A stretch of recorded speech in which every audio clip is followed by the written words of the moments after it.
राधा राधा।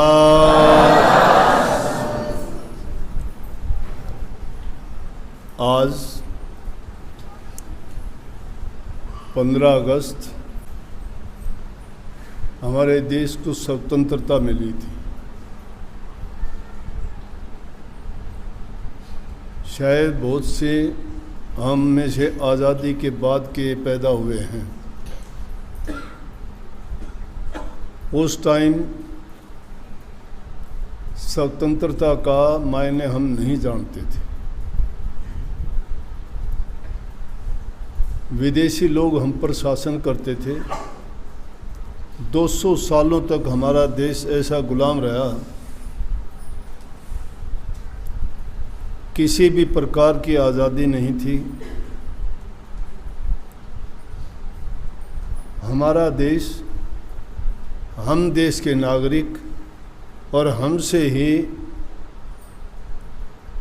इस तरह से काम लिया जाता था जिस प्रकार से कि कोई खरीदे हुए पशु है। ना शिक्षा थी, गरीबी बहुत ज़्यादा थी, लोगों को आज़ादी नहीं थी। जैसा जीवन वो जीते थे, दासों जैसा जीवन था। पुराने समय में एक प्रथा थी, दास प्रथा कहते थे उसको। इंसानों को पशु की तरह से दाग लगाया जाता था, नंबर लगाए जाते थे। उनके मेले लगते थे, उनमें बेचा जाता था, खरीदा जाता था, कीमत लगती थी और उन दासों से मनचाहा काम लिया जाता था। उस गुलामी के जुए को तार के फेंकने के लिए हमारे देश के नागरिकों ने, हमारे पूर्वजों ने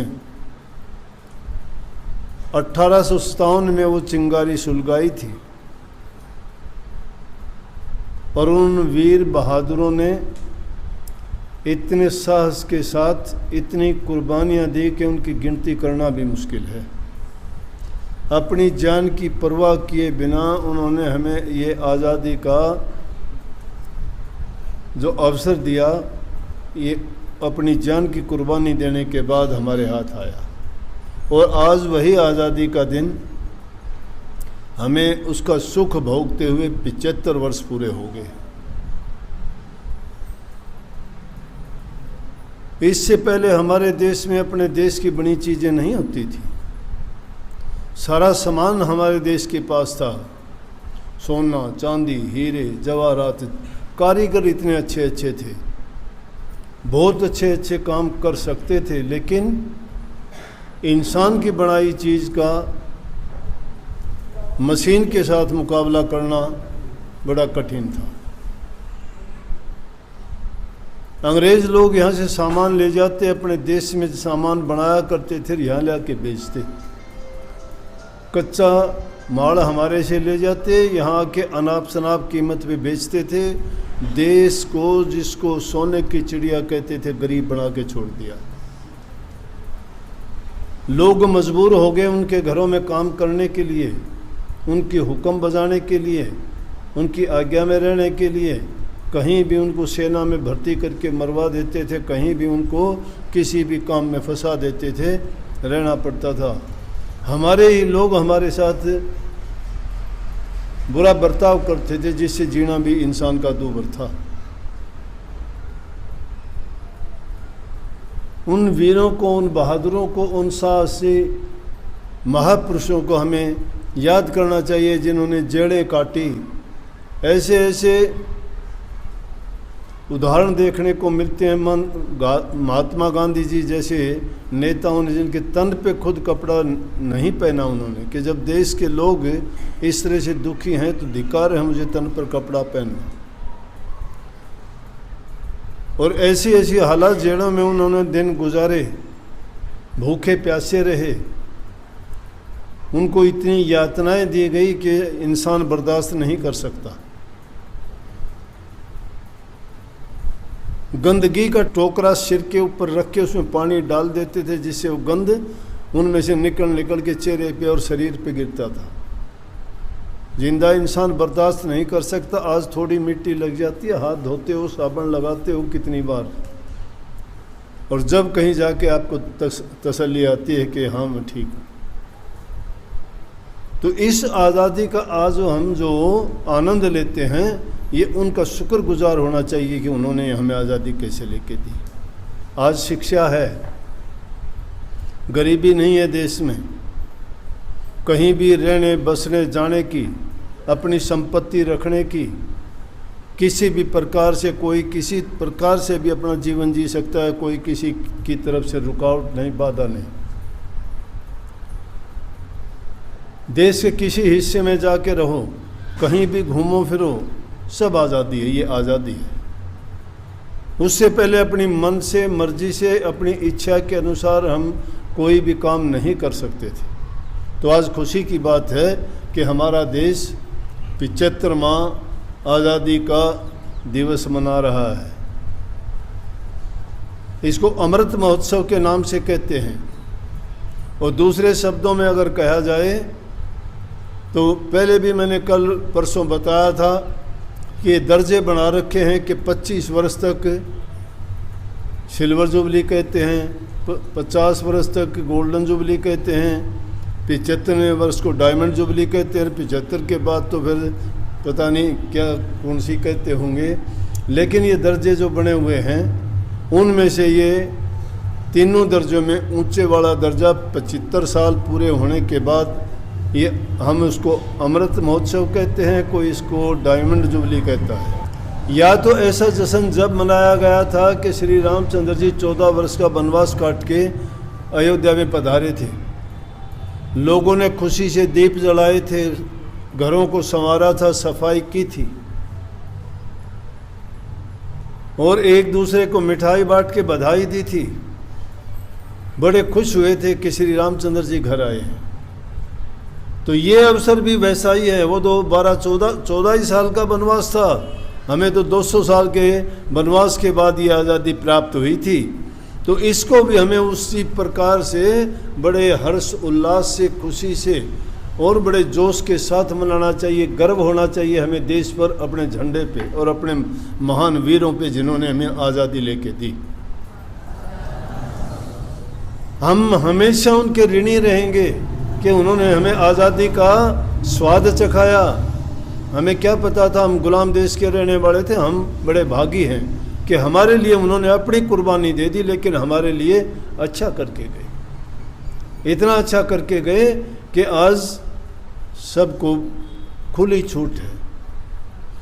हमारे देश में हमारे बने हुए कपड़े, हमारे बने हुए बर्तन, हमारे बने हुए रोज़गार, कृषि यंत्र, मोटर, कार, गाड़ियाँ सब हमारे देश में बनती हैं। आज हमें वो दूसरे देशों से नहीं खरीदनी पड़ती। हमारा देश तो खनिजों का भंडार है, इसमें हर सब प्रकार की बहुतायत है, किसी चीज़ की भी कमी नहीं है। हम दूसरे देशों को अनाज निर्यात करते हैं, ज़रूरत की दूसरी चीज़ें, उनको लोहा, इस्पात और जितनी और काम आने वाली चीज़ें दूसरे देशों को भेजते हैं। अब उनसे हम लाते नहीं हैं। आज हमारे ही देश की स्वदेशी, हमारे देश की बनी हुई चीज़ हम खुद प्रयोग करते हैं। दूसरे देशों में भी जाके देखोगे तो उन पे मेड इन इंडिया लिखा होता है, तो आदमी को गर्व होता है। कभी हम किसी दूसरे देश की चीज़ made in Japan, made in America, made in England जब देखते थे तो यूँ खुश होते थे विदेश की बनी चीज़ है। लेकिन आज विदेशों में जाके अगर हम उनके स्टोरों पर, उनकी दुकानों पर जाके देखते हैं तो वहाँ जब लिखा हुआ होता है मेड इन इंडिया, तो गर्व से सिर ऊंचा होता है कि आज हमारे देश की बनी चीज़ें दूसरे देशों में उसी तरह से जा रही हैं जैसे दूसरे देशों की चीज़ हमारे देश में कभी आती थी। एक छोटा सा वाक़या मेरे साथ भी ऐसा हुआ। 85-86 के बाद 87-88 का वर्ष रहा होगा, तो कनाडा में गए हुए थे। सर्दी का टाइम था, मैं भी देखने के लिए चला गया कि कोई जैकेट वगैरह, तो वहाँ जब देखने के लिए स्टोर पे गया, मुझे पसंद आई, वो बहुत अच्छी थी। क्योंकि हमारे दिमाग में ये रहता था कि हमारे देश की चीज़ें बनी इतनी अच्छी नहीं होती जैसी विदेशों में बनी होती हैं। विदेशों में बनी चीज़ें बहुत अच्छी होती भी थी पहले। तो मैंने वो एक चीज़ खूब पसंद आई, क्यों ज़रूरत थी, मेरा मन था ऐसी चीज़ खरीदने के लिए। लेकिन जब मैंने उसको देखने लगा पढ़ के कि भाई ये किस चीज़ की बनी होगी, तो उसमें नीचे लिख रखा मेड इन इंडिया। देख के मुझे बड़ा आश्चर्य हुआ कि कभी तो हम दूसरे देशों की चीज़ों को पसंद करते थे, आज हमारी चीज़ें यहाँ आके हम पसंद करते हैं। मैंने वहीं छोड़ दी। जब हमारी बनी हुई है तो हमारे देश में खरीद लेंगे, यहाँ से भी क्यों वजन घिस के इतनी दूर लेके जाऊँ मैं। तो आज ये हालत है, अनाज दूसरे देशों को भेजते हैं, बहुत होता है हमारे पास। नहीं तो वो दिन हमें याद है कि हमारी उम्र में हमने ये दिन देखे कि दूसरे देशों से आटा निर्यात करते थे। उसको गला सड़ा आटा होता था, कीड़े उसमें तिल मिलाते थे, वो यहाँ आता था और वो भी कार्ड से देते थे कि इतना मिलेगा, इससे ज़्यादा नहीं मिलेगा। उसका स्वाद भी खट्टा कड़वा जैसा भी होता था, क्योंकि मजबूरी थी, वही खाना पड़ता था, ज़रूरत थी हमारी, इतना अनाज नहीं होता था। अब मालिक की कृपा है कि जब इंसान के अच्छे दिन आते हैं तो सारी चीज़ें उसके हक में गुजरती हैं, और जब बुरे दिन होते हैं तो सारी बुराइयां ही आनी शुरू हो जाती हैं। हमारे लिए अच्छा हुआ कि आज़ादी के बाद सब कुछ अच्छा होने लगा, सब कुछ, फसल अच्छी हो गई, बरसात अच्छी होने लगी, पानी के इंतज़ाम प्रबंध हो गए। अरे जो पानी आज घरों में बैठ के टूटियों से पानी निकाल के पीते हैं, ये पानी तो कभी मिलता ही नहीं था। जो गांव के चारों तरफ कुएं होते थे, नहीं तो ये जोड़ जिनको बोलते हैं छपड़े, छोटे छोटी झील सी तालाब जिनमें पानी होता था बरसात का, वो पानी प्रयोग लाते थे। कीड़े होते थे उसमें, रोग बीमारियां हो जाती थी, उनका इलाज नहीं होता था। आज बड़ी से बड़ी बीमारी का, कैंसर हो, हार्ट की बीमारी हो, या कोई और भी दूसरे जो असाध्य रोग कहे जाते थे, आज हमारे देश के डॉक्टर अमेरिका, इंग्लैंड और कनाडा में काम करते हैं। हमारे देश से पढ़ के गए हुए ही डॉक्टर उन देशों में सबसे अच्छे डॉक्टर हैं। और अगर उन देशों से उन डॉक्टरों को निकाल के ले आया जाए तो उनके पास डॉक्टर और इंजीनियर नहीं बचते हैं। वो हमारे देश के दिए हुए, वो हमारे देश की देन है। जो हमारे से वो लूट के लेके गए थे, अब उसको वापस लाने का प्रयास कर रहे हैं। उनका तरीका दूसरा था, लेकिन हम मेहनत करके उनसे वापस लेके आ रहे हैं। तो ये एक हमारे लिए बहुत फ़ख्र और गर्व की बात है। हमें गर्व होना चाहिए हमारे देश पर, हमारे झंडे पे और हमारी आज़ादी पर। तो बहुत बहुत इस दिन की आपको मंगल कामनाएं।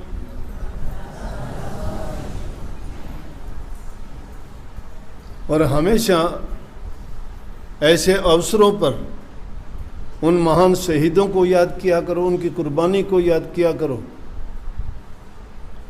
देश की आज़ादी को सही आनंद उठाते हो तो उनकी याद अपने आप ही आती है। देश के नागरिक देश को ऊंचा और बड़ा बनाते हैं,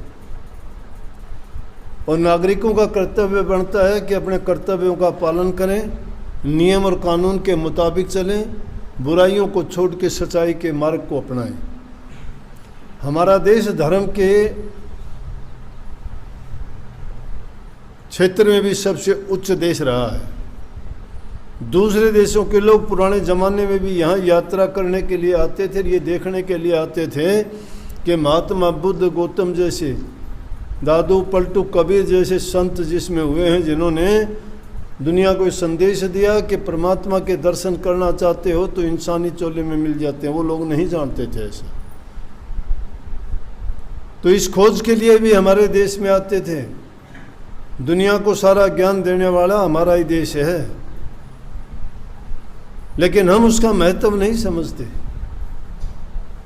उस आज़ादी का हमने गलत प्रयोग करना शुरू कर दिया है, क्योंकि जब इंसान के पास सब साधन हो जाते हैं तो इंसान भ्रमित हो जाती है उसकी बुद्धि, और उनके कारण वो अच्छाई के बजाय बुरे कामों में फंस जाता है। शराब पीना अच्छी बात नहीं है, मांस मछली अंडे खाना अच्छी बात नहीं है, किसी को दुख देना परेशान करना अच्छी बात नहीं है। इसके एवज में बूढ़े बुजुर्ग का सम्मान करो, सेवा का मार्ग अपनाओ, माँ बाप सास ससुर जिनको जरूरत है सेवा की, तन से मन से धन से समर्पित होकर उनकी सेवा करो। उनकी जो सेवा करते हो तो तुम सच्चे रूप में धर्म का पालन करते हो और सही मार्ग भक्ति वाला आपने अपनाया है। नेक कर्म जो करोगे आपका जीवन सुखी होगा, आनंदमय होगा, संतुष्टि रहेगी, आत्मिक शांति रहेगी आपको। लेकिन जो आदमी गलत काम में पड़ जाता है उसको दिन और रात का चैन नहीं पड़ता, उसकी बुद्धि गलत कामों में लग जाती है तो उन्हीं बातों के बारे में वो सोचता रहता है, मैं क्या करूं, कैसे करूं। चालाकी करना, छल करना, किसी को दुख देना बहुत बुरी बात है। उसे परमात्मा से डर के रहना चाहिए। क्या पता उसका कब मिजाज बदल जाए, कब इंसान के बुरे दिन लग जाए। लेकिन बुरे दिन आने से पहले ही इंसान को अपना प्रबंध कर लेना चाहिए कि हम ऐसे कर्म ना करें कि जिसका परिणाम बुरा हो, क्योंकि इंसान कर्म का परिणाम भोगता है। कर्म ही धर्म है। जिस इंसान का कर्म गिरा हुआ है उसका कोई धर्म नहीं है। जिस इंसान का कर्म उत्तम है वो धर्म उसका सबसे ऊंचा धर्म है। धर्म की छाप अगर कोई लगती है, मैं बुद्ध हूँ, मैं जैन हूँ, मैं राधा स्वामी हूँ, मैं सिख हूँ, मैं ईसाई हूँ, वो चाहे कोई भी रहे, नाम तो अनेकों रखे गए हैं, परमात्मा एक है, उसके गुण भी वही हैं। उसके गुण बुराई वाले नहीं, अच्छाई वाले हैं। और जो अच्छे गुणों को अपना के चलता है तो समझो कि वो मालिक के बताए हुए रास्ते पे चलता है, उनका परिणाम बुरा नहीं होगा, हमेशा उसको अच्छा परिणाम मिलेगा, जिससे दूसरों को भी सुख देगा और खुद भी सुखी रहोगे। मानव चोला मिला है, बड़े जन्मों के बाद मुश्किल से मिलता है। ये अवसर हाथ से चला जाता है, फिर पछताना पड़ता है। कोई भी दुनिया से यहाँ कुछ लेके नहीं गया है। मेहनत करोगे, परमात्मा तुम्हें हर प्रकार से सब चीज़ें देगा। लेकिन नीयत अगर खराब कर लोगे तो समझो कि आप अपनी मर्जी चलाते हो, उसमें परमात्मा का लेना और देना नहीं रह जाता। सच्चे बन के चलोगे, कभी धोखा नहीं खाओगे। तुम्हारे साथ धोखा करने वाला खुद धोखा खा जाएगा। दुनिया की चीज़ों के लिए पछताना नहीं। कोई साथ लेके गया ही नहीं। आए थे माँ के गर्भ से, निकले थे नंगे, पैदा हुए थे, एक चीथड़ा भी शरीर पे नहीं था। ये सारी की सारी चीज़ें तो दुनियादारी में आके आपने सीखी हैं, अपनाई हैं, मानी हैं, बनाई हैं। और जाओगे जब तन पर से वो चीथड़ा भी उतार लेंगे, वैसा का वैसा भेजेंगे जैसे आए थे। जब जाना वैसा है जैसे आए थे, बीच के समय में क्यों बर्बादी के रास्ते पे चलते हो? क्या मिलेगा उससे? इसलिए नेक कर्म करके जाओ, कर्म तुम्हारे साथ चलेगा। जिसने नेक कर्म किए, भलाई के काम किए, उसने अपने जीवन को संवार के चला है। वो जाता नहीं है, शरीर चला जाएगा लेकिन उसकी प्रकृति रह जाएगी, उसका गुणगान दुनिया गाएगी। वो कभी दिलों से नहीं जाते। नेक कर्म करने वालों के आज नाम लेके देखो, श्री राम की पूजा आज तक होती है, श्री कृष्ण जी को आज तक पूजते हैं, संतों के नाम दादू, पलटू, कबीर सबको आज तक क्यों पूजते हैं? कितने पंथ, मजहब, धर्म अब भी उनके नाम से चलते हैं, उनके सिद्धांतों को मान के चलते हैं। प्रभु की भक्ति करने वाले को ना जाति का, ना कोई उन्होंने धनवान का सवाल था, न कोई गरीब अमीर का सवाल था। भीलनी छोटी जाति की थी, श्री रामचंद्र जी उसके घर गए। आज भी उस भीलनी को याद करते हो। और इस चीज में आनंद नहीं होता तो बड़े बड़े राजा महाराजा उस राजकाज को त्याग के भक्ति के रास्ते पे नहीं चलते। परंतु इंसान भूल जाता है क्योंकि जिसकी बुद्धि भ्रष्ट हो जाती है उसको समझाने वाला कोई नहीं है। चाहे परमात्मा भी उसको आके समझाएगा तो भी वो समझना मुश्किल है। क्यों कि उसने अपनी सोच की, बुद्धि की, मानसिकता की डोर काल के हाथ में पकड़ा दी, और काल हमेशा इंसान को भरमाता है, बुराई की तरफ लेके जाता है। तुम अपनी डोर अगर सतगुरु को पकड़ा दोगे, वो तुम्हें सही रास्ते पे ले जाएगा, जो तुम्हें मंजिल तक पहुंचाएगा। मंजिल हमारी क्या है? प्रभु के चरण हैं। वहाँ से जुदा होके आए थे और वापस मुड़ के जाएंगे तो उन्हीं के चरणों में हम पहुँच जाएंगे। मानव जीवन का उद्देश्य यही है, नहीं तो 84 लाख योनि में अनेकों जीव धारण करते हैं। कितने कितने गंदी योनियाँ नहीं देखते? किसी के पैर नहीं, कोई पेट के बल चलता है, किसी के हाथ पैर नहीं है, वैसे ही वो दुखी रहते हैं। अगर कोई दुख पड़ता है तो अपनी रक्षा नहीं कर सकते, चलने के लिए टांग नहीं, किसी को कुछ नहीं, किसी का कुछ नहीं। कोई आज पैदा होता है 2 घंटे में मर जाता है, कोई 4-10 दिन रुकता है, कोई 20 दिन, कोई 5 साल, कोई 10 साल, कोई 40-50 में अपनी योनि त्याग देता है। और इस प्रकार से उस चक्कर में कभी नीची योनि, कभी ऊंची योनि अपने कर्म के अनुसार उसको मिलती रहती है। कर्म से पीछा नहीं छूटता। इंसान का चोला जब मिलता है और ये अपने कर्म को बनाता और संवारता है, यही कर्म उसको सही रास्ते पे लेके जाता है, इसकी मंजिल पर पहुंचाता है।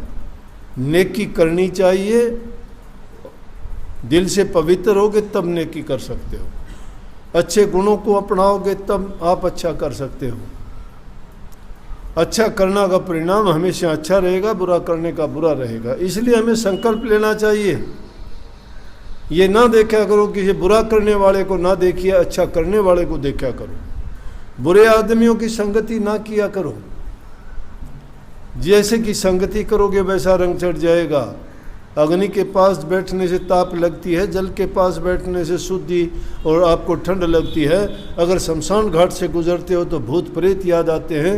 अगर किसी बाग बगीचे से गुजरते हो तो सुगंध से तुम्हारा मन खिल उठता है। इसलिए जिस जैसी शराबियों की संगति करके शराबी बनते हो, खिलाड़ियों की संगति करके खिलाड़ी बनते हो, महात्माओं का संग करने के बाद में तुम भी महात्मा होने चाहिए, महान आत्माएं होनी चाहिए, अच्छे गुण होने चाहिए आप में। वो अच्छे गुण सिखाते हैं, बताते हैं। इसलिए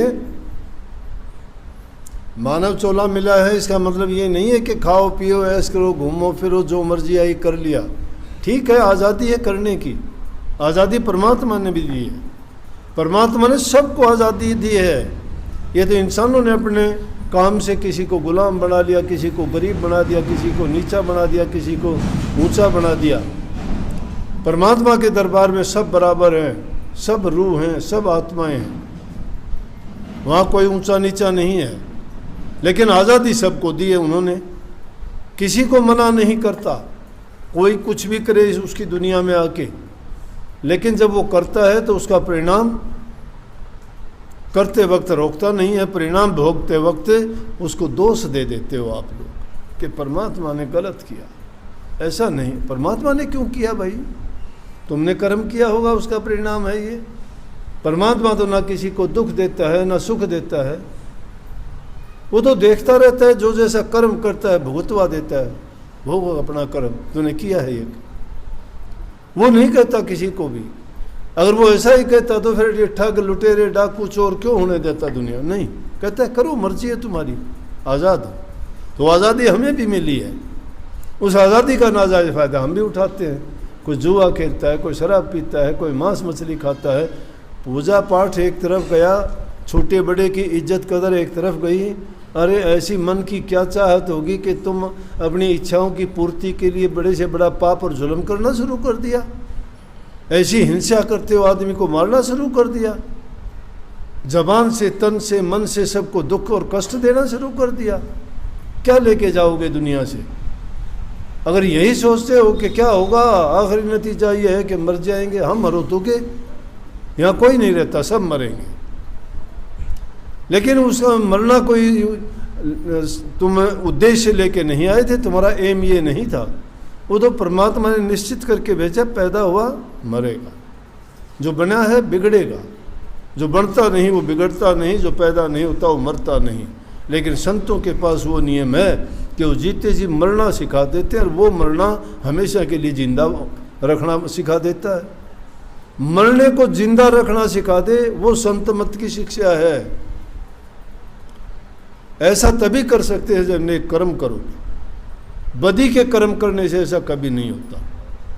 आंख में चोली का खेल जो खेलते हो ना, झूठ कपट बेईमानी करके, घर के आदमी से झूठ बोलते हो, करते कुछ हो कहते कुछ हो। वो इतबार करता है, तुम उस पर इतबार करते हो। आदमी पत्नी को धोखा देता है, पत्नी आदमी को धोखा देती है, बच्चा दोनों का धोखा देखता है, वो अपने आप धोखाबाज हो जाएगा। वो भला कैसे होगा? देखता है मम्मी भी धोखा पापा से करती है, पापा को भी देखता है मम्मी से धोखा करता है, बच्चा कैसे ठीक होगा? हम ही सिखाते हैं। मम्मी जाती है बाजार में, कहती है पापा को ना बताना मैं बाजार गई थी, ये ले तेरे लिए भी कुछ ला दूँ। बस रिश्वतखोरी भी सिखा दी, झूठ बोलना भी सिखा दिया, वफादारी भी खत्म कर दी। किसने की? माँ बाप ने। कहाँ से संस्कार मिलेंगे बच्चों को? गुरु से भी कपट करते हो, छल करते हो, बेईमानियां करते हो, झूठ बोलते हो, बात बात पर। मन की मैल साफ नहीं होगी। जितना झूठ बोलते चले जाओगे उतनी मलिनता के पर्दे चढ़ जाएंगे। कपट जब दिल में भर जाता है फिर वो इंसान कभी नहीं सुधरता। इस हमारे अंतर में हमने जो कचरा भर रखा, कचरे में हमेशा बदबू आया करती है, खुशबू नहीं आती। जीवन का ये उद्देश्य नहीं है खा लिया पी लिया सो लिया घूम लिए फिर लिए आराम। ये तो जीव जंतु पशु पक्षी सूअर कुत्ते भी करते हैं, वो भी पेट भरते हैं। किस चीज से भरते हैं? इंसान का जीवन कुछ और है। डबल आज़ादी मिली, दुनियादारी की भी आज़ादी मिल गई है, परमात्मा से भी आज़ादी मिली है। अपनी बल का, बुद्धि का, शरीर का, आयु का उचित प्रयोग करो, उचित प्रयोग करो। तन से सेवा करो, अच्छे काम करो। तुम्हें निर्बल और दुर्बल तुम्हारा कौन बनाता? आलस्य बनाता है। आलस और लालच इंसान को दोनों गिरा देते हैं।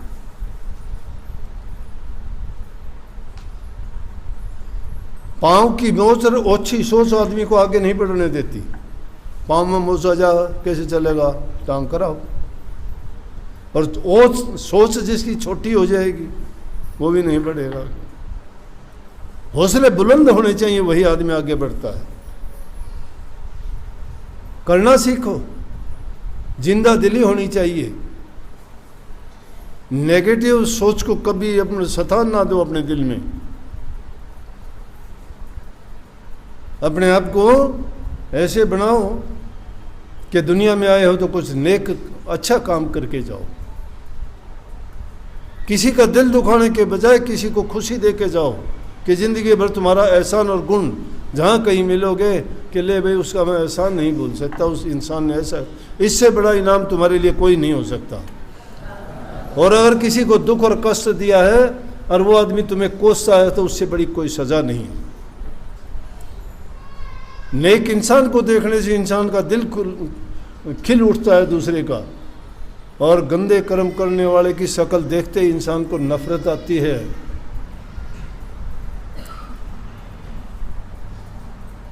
इंसान का चोला मिला है, ये नर नारायणी चोला कहा गया है। नर का रूप नारायण के समान है। नारायण भगवान को कहते हैं, भगवान का दूसरा रूप कोई नहीं है। दुनिया में देखो तो इंसान जैसी मूर्त कोई नहीं है।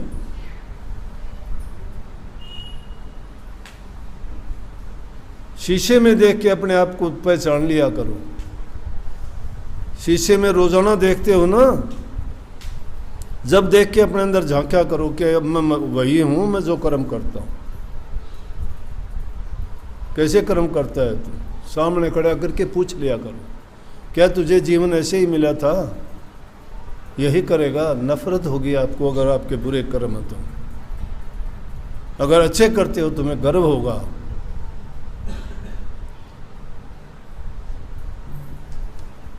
इसलिए अच्छी सोच रखो, अच्छे विचार रखो, तुम्हारा घटेगा नहीं। मेरे से गारंटी करवा लो, जो दूसरे के हित के लिए काम करता है वो इंसान आगे बढ़ेगा, कभी नीचे नहीं गिरेगा। और जो दूसरे की टांग खिंचाई करता है वो समझ लो कि अपने लिए वो कुआं खोदता है, उसमें गिरेगा, बचेगा नहीं बचेगा। This is the law of the nature, ये कुदरत का नियम है, गिव एंड टेक। जो दोगे वैसा आपको मिलेगा। प्यार करते हो प्यार मिलेगा, नफरत करते हो नफरत मिलेगी। करके देख लो। किसी को इज्जत सम्मान देते हो, दूर से देगा आपको सम्मान। किसी की तरफ कड़वा देखते हो, तुम्हारी तरफ नज़र घुमा लेगा, ना देख, मैं भी नहीं देखना चाहता। जिससे प्यार करते हो आंख तुम्हारी बता देंगी, बोलने का मौका नहीं मिलेगा तो भी आंखों में बात कर जाओगे। आंख हंस देंगी, तुम्हारा चेहरा हंस देगा, माथे पर खुशी प्रकाश आ जाएगा, देखने वाले को भी पता, आंखों आंखों में बात हो जाएगी। मूक भाषा है। प्यार और नफरत दोनों प्रकट होते हैं। जो मज़ा प्यार करने में है, सम्मान देने में है, दूसरों को सुख पहुंचाने में है, वो अपनी मूंछों को ताव देने में नहीं है। अपनी मूंछों को ताव देने का मतलब ये नहीं है कि अपने आप को कुछ मानो नहीं, आत्म सम्मान भी नहीं गिराना चाहिए। सेल्फ रिस्पेक्ट उसको अंग्रेजी में कहते हैं। आदमी की सेल्फ रिस्पेक्ट होनी ही चाहिए। आत्म सम्मान तुम्हारा चला गया, तुम्हारे पास कुछ भी नहीं बचेगा। मन को भी नहीं मारना चाहिए। मन मर जाएगा तो जीना ही क्या है, मर गया। जिसका मन मर गया उसको ज़रूरत ही नहीं है कुछ भी। लेकिन अभिमान नहीं करना चाहिए, किसी चीज़ का भी ना करो। कोई भी काम करके अपने ऊपर नहीं, सतगुरु ने कर दिया, मालिक ने कर दिया, तेरे भाग्य ने कर दिया, तेरे नसीब ने कर दिया, तेरे कर्म में था, कह के भला टाड़ दिया करो, तुम पीछा छूट जाओगे। नहीं तो अहंकार का टोकरा सिर पर जो रखा जाएगा गिरा देगा वो। अहंकार बहुत बुरी चीज़ है। ये सिर झुका रहेगा तो ही ठीक है, नहीं तो ये अगर खड़ा हो गया तो अहंकार धरा जाएगा इस पर। हमेशा फलदार पेड़ जैसे झुक जाते हैं ना, उसी तरह से अच्छे विचारों वाले इंसान भी झुक जाते हैं, दीन गरीब हो जाते हैं। वो इतराते नहीं। अरे नहीं तो एक प्यादा भी फर्जी भी प्यादा बन जाता है शतरंज के खेल में। और जब प्यादा वो फर्जी प्यादा बन जाता है, वो भी टेढ़ा मेढ़ा चलना शुरू कर देता है, नहीं तो सीधा ही चलता है। इसलिए हमेशा अच्छी सोच, अच्छे विचार रखो, अच्छे इंसान बन के देखो। तुम जो आनंद उस चीज़ में मिलेगा वो तुम्हें ऐसे नहीं है। और वो आनंद जो है सतगुरु की दुकान से ही मिलता है और कहीं नहीं मिलेगा। राधा